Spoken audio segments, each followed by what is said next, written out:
নমস্কার বন্ধুরা, চলে এসেছি গৃহপ্রবেশের নতুন একটি আপডেটস নিয়ে। আজকের গল্পের শুরুতেই আপনারা দেখতে পাবেন আদ্রিত যখন শুভকে ড্রপ করতে যায় তখন স্টেফনি দিদির বাড়িতে যায় আর সেখানে গিয়ে গোপালটা দেখে ফেলেছিল। আর তাতে শুভ কিন্তু কিছু করে একটা ম্যানেজ দিয়ে আদ্রিতকে সেই ঘর থেকে বারবার বেরিয়ে যেতে বলছিল।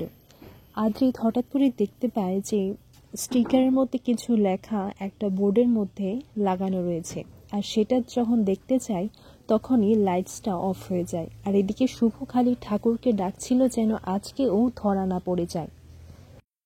এরপর শুভ ঘরের মধ্যে ক্যান্ডেল জ্বালায় আর আদ্রিত হঠাৎ তার দিকে অদ্ভুতভাবে তাকিয়ে রয়েছে, যেন সে লাকিকে খুব ভালো করে চেনে। লাকি ওর কাছের মানুষ। শুভ বলে যে আমি কিন্তু এখানে একা রয়েছি, তাই আপনি চলে যান স্যার।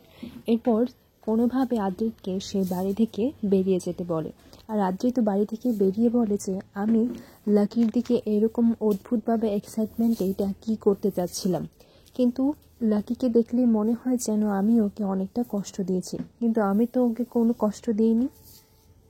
বাড়ি ফিরে এসে আদ্রিত লাকির কথাই ভাবছিল আর বলছে যে এখন মোহনার কথাটা থাক, কিন্তু এই লাকির পেছনে যে রহস্যটা রয়েছে সেটা আমাকে খুঁজে বার করতে হবে।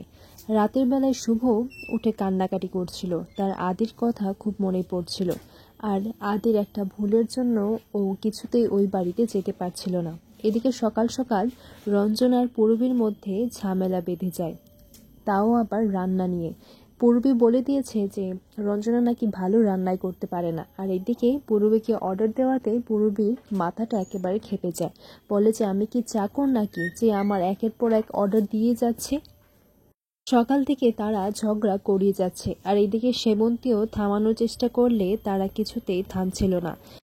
এরপর শুভ এসে তাদেরকে চুপ করায়, বলে যে আচ্ছা আপনাদের কোনো চিন্তা করতে হবে না, আজকে আমি লাঞ্চ করব, মানে লাঞ্চটা সে বানাবে, রান্নাটা না হয় আমিই করে নেব।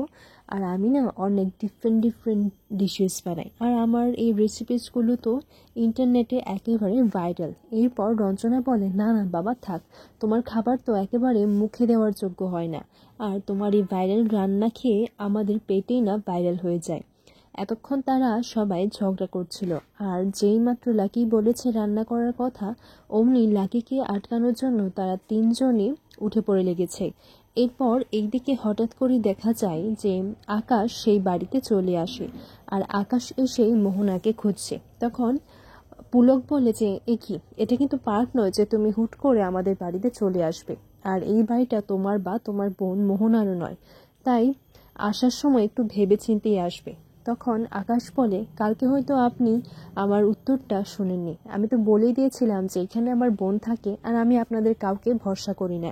এরপর মোহনা আসাতেই আদ্রিত বলে আরে মোহনা কি করছো, তুমি তো এখন প্রেগনেন্ট, এভাবে সিঁড়ি দিয়ে হঠাৎ করে দৌড়ে আসবে না তো। এরপর এটা শুনে আকাশ এটি ভাবতে লাগে যে কী ব্যাপার, হঠাৎ করে আদ্রিত মোহনার এত খেয়াল রাখছে যে, নাকি এর পেছনে অন্য কোনো রহস্য আছে। পুলক আকাশকে বলে শোনো, তোমার বোন কিন্তু এখানে ভালোই আছে, কিন্তু তুমি এটা ভুলে যেও না তুমি আমাদের কোম্পানিতে অনেক টাকা ইনভেস্ট করেছো বলে আমি ভয়ে চুপ করে থাকবো, সেটা কিন্তু কিছুতেই না। তোমার জন্ম হওয়ার আগে থেকেই কিন্তু আমি এই বিদেশে আমার কোম্পানিটা রান করছি, তাই আমাকে এই সব ধমকি বা থ্রেট আমার বাড়িতে এসে তো একদমই দেবে না। শুভ যখন একা ছিল তখন আদ্রিত শুভ বলে লাকিকে ডাক দেয়, আর এই নামে শুভ উত্তর দিয়ে ফেলে।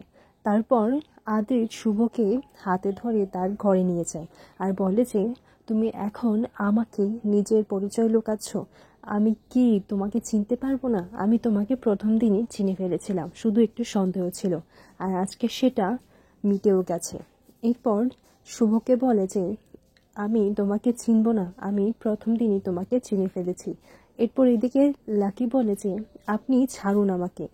আগামী পর্বে দেখা যাবে শুভর ছদ্মবেশটা খুলে পড়ে যায় মাটিতে, আর এদিকে মোহনাও এসে যায়।